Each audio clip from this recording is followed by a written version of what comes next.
Oh, wait, Wilson. What? Don't you think we can use that for something? What can we do with this?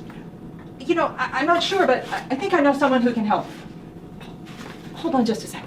Professor Profundus! Let me go find her. You called? Oh, where is Sarah? I was just going to throw this away, but she said we could reuse this. She is perfectly right. This humble, biodegradable egg carton can be the beginning of your very own family garden. What? We are going to start a family garden?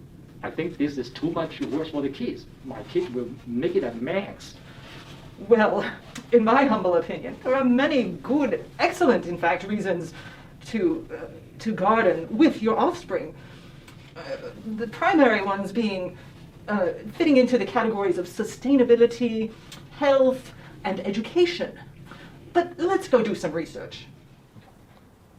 What do you mean by sustainability? I thought that was about recycling. Oh, I'm so glad you asked. Well, you see, it's if you take the Latin preposition sub, which means under, and combine it with the verb tenere, which means to hold, you get a new verb, sostenere, which means to uphold or support. That is where we get our English word sustain, meaning to maintain or support.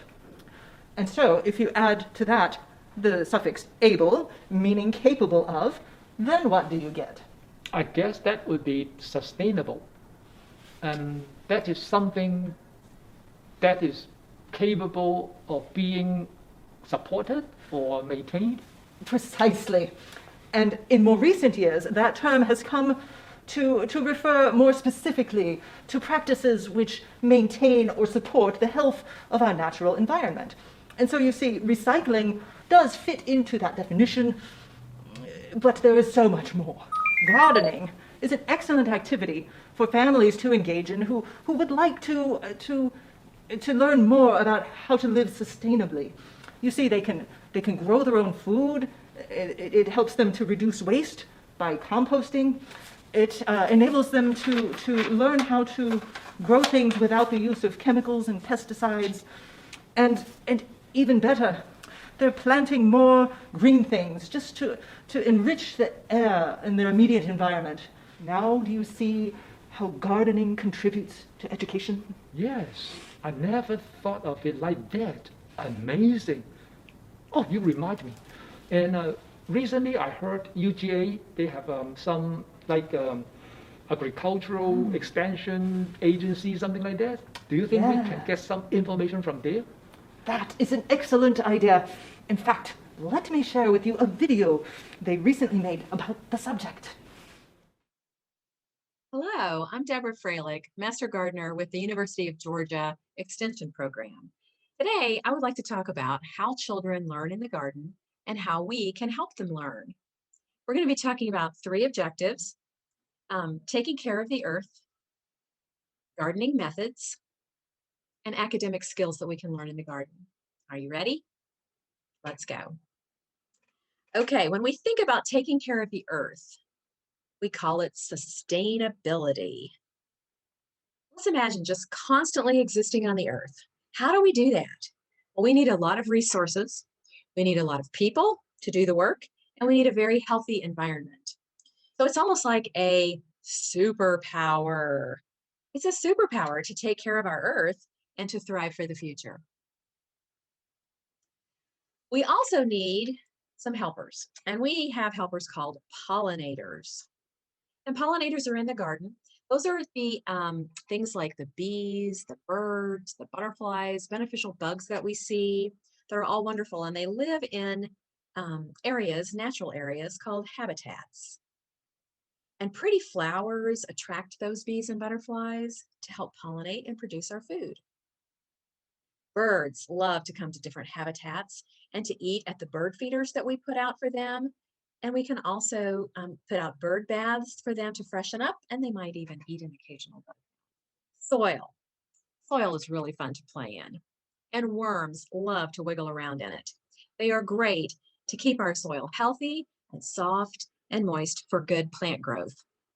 Plus, they're really fun to watch in a process called vermiculture and vermicomposting. We can also keep our soil healthy by doing a process called composting. That's where we take our kitchen scraps like vegetable and fruit peels, eggshells, coffee grounds, tea bags, grass clippings that have not been contaminated by any chemicals. We take all those things to create a green, nitrogen-rich material to build our soil.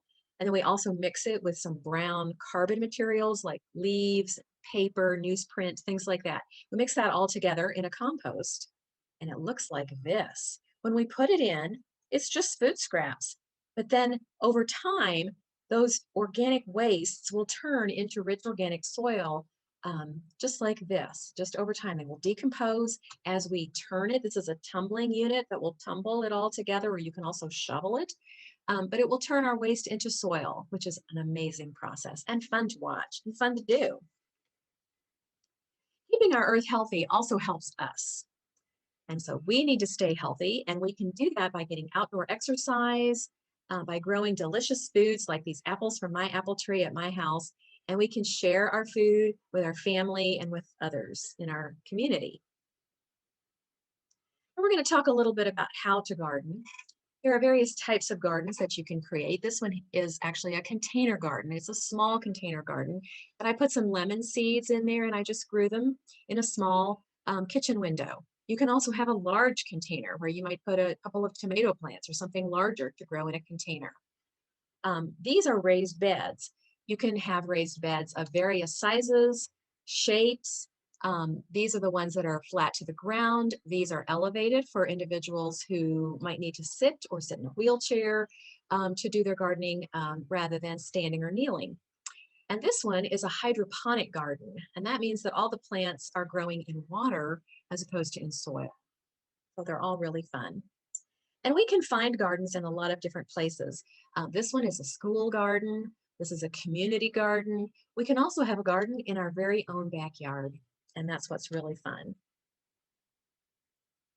So basically, to grow a living thing, we start with generally planting a seed. And the seeds need a place to grow or a place to live, just like a house like we have. They need water, they need nutrients to eat and drink, and they need air to breathe and sunshine to help them grow. So basically, when you're planting a seed, we're just going to tuck that seed into their bed. We're going to cover it with some nice warm soil that has been warmed by the sun. We're going to give it a drink when it's thirsty. That soil is nutrient rich, so it has all the things that it needs to eat. Lots of fresh air, sunshine, and love, and it will begin to grow just like we do. When we think of planting, sometimes we think of starting a garden with a seedling, which is a plant that's already started to grow. But when you're actually planting a seed, it's really fun to get the seeds at the store. You can get them in a store in a little packet, or you can actually take your own food and actually get the seeds from your own food that you've cut, like this pepper seed. Now, these are carrots that are growing in the garden. You can kind of see the carrot here and here coming up that have been planted as seeds. And carrots and peppers and beans are really easy for beginning gardeners. You can also regrow some food. For example, these are some onions. These are some chives, like onions. There's potato. You can sometimes see the sprouts and the roots of these plants developing, and so you can just put them right in the soil. Or you can take a stalk of celery and cut off the base of the celery, put it in a little basin of water, and in just a day or two, you're going to see some growth in the middle. You're going to see some sprouting, and then in about a week, you will actually see a celery stalk and some roots at the base that you can plant in the garden and grow your own celery from the celery that you bought at the store. You can also, another fun way to have a garden is to build a greenhouse. This is a medium-sized greenhouse, but they come in a lot of different sizes. And you can put it right in your own backyard or wherever you are. But you can grow in all kinds of weather. You can grow plants despite the weather conditions.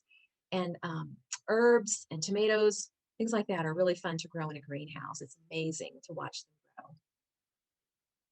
And if you have a very small area, you can do something like terrarium gardening. So really all you need is a glass or a plastic jar with a lid like this. You need some small plants and some small tools to get down in there to be able to plant those plants inside the container. You might want to get some little miniature figurines or something like that to make it cute, to decorate it. And then just get some potting soil with vermiculite, which are these little white dots here. And those help to hold the moisture in the soil. And maybe a spray bottle to mist the plants that are in there occasionally. Put the lid on and set it in a window, and you can just watch it grow. It's so fun. Let's talk also about academic learning and how we can learn our academic skills in the garden.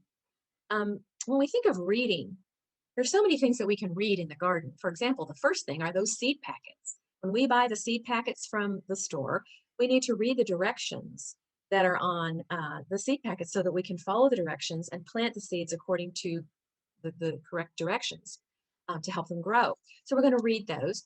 We're also going to perhaps read a storybook. I love storybook gardens. My favorite storybook is Peter Rabbit in Mr. McGregor's garden. And this picture right here shows Mr. McGregor's garden because he loved to plant lettuce and radishes and green beans and parsley. And of course, Peter loved to eat those. So it's fun to read the story and then have the storybook garden to go along with it. We can also do writing in the garden. These are plant markers. And so we have written on those. We've typed in some information, or you can write them by hand. We use a marker even on a craft stick just to write the name of the plant or maybe some information about it, the date that you planted it, things like that, things you want to remember. In math, there are so many different shapes that you can make your garden beds into triangles or circles, rectangles, squares, anything that you want. You can also do square foot gardening like we've done here. We sectioned off 12 by 12 areas in the garden bed so that we can plant separate plants in those areas. Of course, you're going to measure between your rows. You're going to measure the distance between your plants. You're going to measure the height that your plants are growing. You might want to keep data on, this week the plant was this tall and another week the plant grew to a different height. You measure your water that you're giving to the plant. So all of those are involved in our math skills. In history, there are so many historical things that we can learn in the garden. Back in the 1600s, when the colonists came over to America, they started doing something called Three Sisters gardening. And that had to do with companion planting, plants that go well together. And here we have a Three Sisters garden, which is corn, which is growing up here. And then the beans, which actually grow up the corn stalk.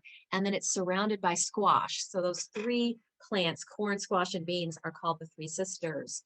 And then, of course, in the 17 and 1800s, we can read about the pioneers and the pioneer farming patterns that they used. And then in the 1900s, there were victory gardens during wartime. We can also do science projects with Mother Nature, using bugs that we might see in the garden, and also different experiments that we can do with our plants. This is an experiment that I'm doing right now at a community garden, taking one bed that actually had some plants in it, and then another bed that didn't. And then I'm going to compare the growth patterns on the different ways that they were taken care of during the course of the winter months. So that'll be fun. And then, of course, we don't want to forget art and music in the garden. We can design sculptures. We can do artistic things in the garden. For example, even painting rocks.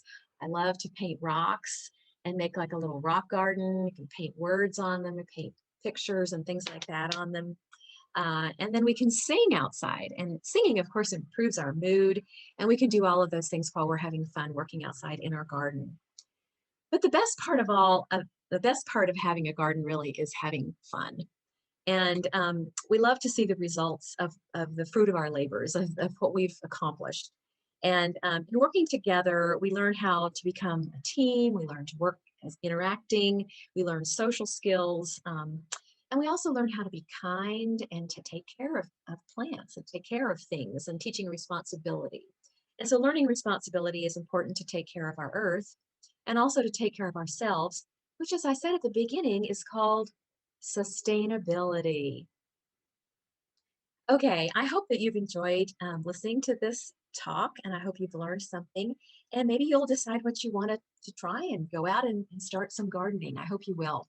If you have any questions, please contact the UGA Extension office at 678-377-4010. And thank you so much for watching. Bye-bye. Wow. That's a lot of information, but how would we get to start? Right, that is an excellent question. The fundamental ingredients for a garden are location, tools, soil, and seeds. The first thing to figure out is a place to grow things. That could be an area in your yard, preferably one that measures at least 8 feet square and receives at least 6 hours of full sun in the summertime. But many vegetables and herbs can be grown in containers. But if you want to try a more sustainable route, you can reuse things you would otherwise throw away, like cracked teapots, old buckets, or metal cans. You just need to make sure each container has drainage holes to release excess water. Next, you'll need some tools. For getting started, only some basic tools are needed, and you might already have them. The most important one is a shovel. Some other tools that are helpful but less necessary are a gardening fork, a garden rake, a hoe, and clippers. But these things can be purchased later as you gain experience and try to do more with your garden. Finally, I do recommend 2 types of safety equipment, gloves and a wide-brimmed hat for sun protection. Certainly, you will use the dirt that is already found in your yard if you're making a plot. However, what's in the soil, or isn't in it, is in fact very important to plant growth. Plants need certain nutrients and soil qualities in order to thrive.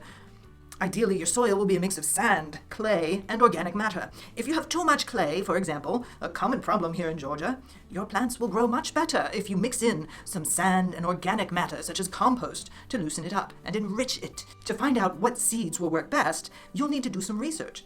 Find out what kind of soil you have and what plants will grow well in your region, as well as which plants are easy for beginners to grow. Once you've narrowed down your list, find out how much sun, water, and space the plants need in order to grow well. Now wait a minute. There's a lot of great information, but what does it have to do with egg cartons? Ah, yes, I was coming to that. Well, you see, some plants need a little bit of a head start before they're ready to grow outside, and that's where the egg cartons come in handy. There are numerous ways to use them, but I will show you 2. The simplest is for starting potatoes. Oh, I love potatoes. What do you have to do? Oh, it's delightfully simple. First, you take a pair of scissors and cut that top off of the egg carton. Then look at your seed potatoes. Find the end that has the most eyes. That's the little indentations you see there. If you look closely, you can see a tiny bud in each one.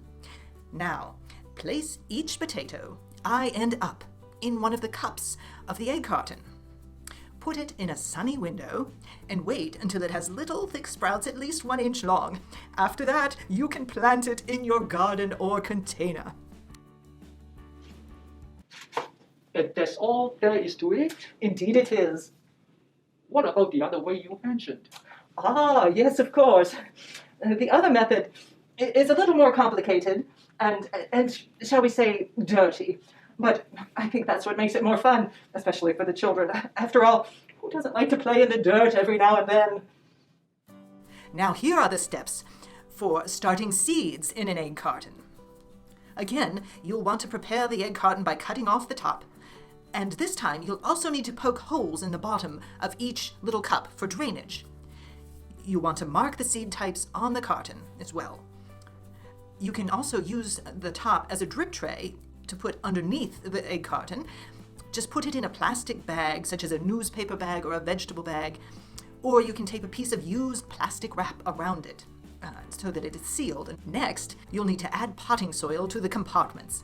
You can make little holes with your finger to the appropriate depth with the larger seeds. Once you've dropped the seeds into the soil and covered according to the packet directions, you'll want to water the seeds lightly. Don't flood them. We don't want to wash them away. Next, put the carton and the little tray in a clear plastic vegetable bag or some other bag, and you'll want to poke holes in it. Next, you'll want to make sure that you check your seeds each day and water them once or twice a day if needed. With the plastic bag on it, the water will not dry out as quickly, so you may not need to water them every day. But they should remain evenly moist, not soggy. Once the seeds germinate or begin to grow, remove the plastic and put it in the sun. When the plants begin to outgrow their egg carton pots, you can replant them in a bigger pot or in the ground. When you do that, remember you don't need to pull the soil out of the egg carton because the egg carton itself is biodegradable. All you have to do is cut the little cups apart and then tear the bottom a little bit to open it up and allow those roots to grow out into the ground, and cover it lightly with soil and water it again. And that's how you start a garden with an egg carton. Oh, I got it now. By reusing the egg carton rather than throwing them away, we practice sustainability and we help the environment. Correct. But now, do you remember the 4 things that we need to start a garden? Yeah, location, tools, soil, seeds. A+. Now you're ready to start growing seeds with your very own egg cartons. Hurrah! Thank you, Professor Profundus. Farewell. Hey, Wilson. how's it going? Wait. What?